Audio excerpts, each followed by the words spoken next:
안녕하세요. 세무부인 스타텍스의 윤현웅 대표 세무사입니다. 오늘은 종합소득세 신고 시에 누락되기 쉬운 경비와 놓치지 말아야 할 세액공제에 대해서 간단하게 알아보겠습니다. 우선 누락되기 쉬운 경비는 가장 큰 것이 온라인 마켓 구입 비용이 있을 거예요.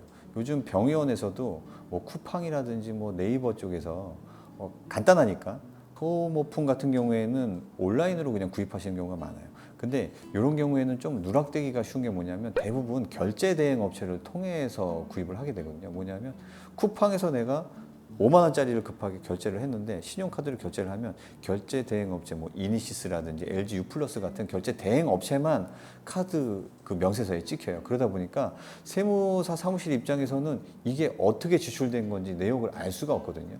그런 것들은 특히 온라인 구입이다 보니까 이거는 개인적인 쇼핑으로 볼 가능성도 굉장히 높아요. 그래서 원장님들이 온라인 마켓에서 구입을 한 것은 명세서를 다 주문 내역서를 출력할 수가 있거든요.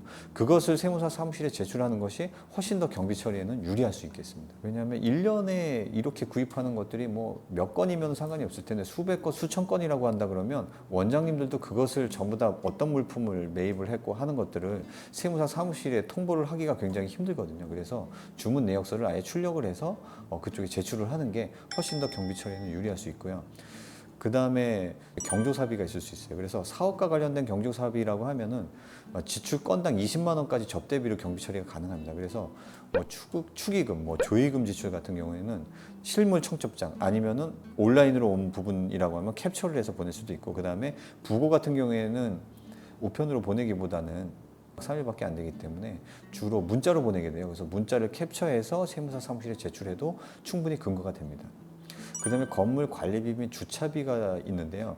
이게 건물 관리비가 인가되어 있는 관리사무소 같은 경우에는 계산서를 보내줘요. 근데 그렇지 않은 경우에는 계산서를 발행하지 못하고 간이 영수증을 주는 경우도 있거든요. 그럴 경우에는 영수증을 반드시 챙겨서 세무사 사무실에 제출을 해야지 경비 처리가 가능하고요. 주차비 같은 경우에도 뭐 세금계산서나 계산서를 발급하지 못하는 경우에는 계좌이체 내역이라든지 아니면 주차 대행 업체가 사업자 등록이 되어 있을 경우에는 현금 영수증이나 세금 계산서를 받으시는 게 가장 좋습니다. 간혹 가다가 그런 거는 없고 그냥 주차 관리 아저씨한테 매달 얼마씩을 그냥 주고 우리가 그 주차를 그 대행하고 있다라고 한다 그러면 그 주차 대행하는 분의 그 급여라든지 아니면 사업소득 신고 방식을 통해서 경비 처리를 하는 게 유리할 것 같습니다. 그다음에 요거는 누락되는 경우가 좀 드물긴 한데 간혹 있긴 있어요. 신용카드 수수료인데 우리가 신용카드 매출을 하면 카드 뭐 1.5%, 2%, 2.5%를 떼고 통장으로 들어오거든요. 그럼 매출은 어떻게 잡냐면 통장에 입금된 금액이 아니라 신용카드 결제 금액 전체가 매출로 잡힙니다.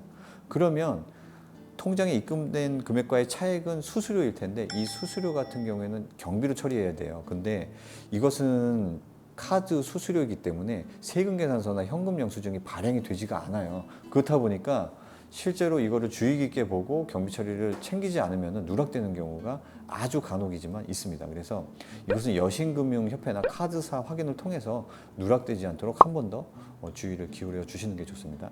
그 다음에 뭐 면허세, 뭐 교통유발 분담금, 각종 학회비 같은 것도 단골로 좀 누락되는 경우가 많습니다. 그래서 세무사 사무실도 마찬가지지만 등록 면허세 같은 거 나오거든요.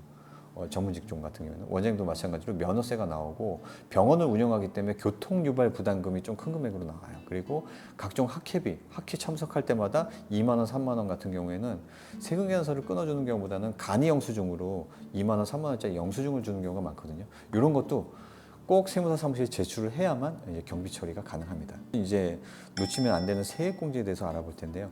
가장 큰 거는 너무 유명해서 이제 다 아실 거예요. 고용증대 세액공제인데 전년 대비 증가한 우리 직원 수에 대해서 원장님의 개인 소득세에서 공제가 됩니다.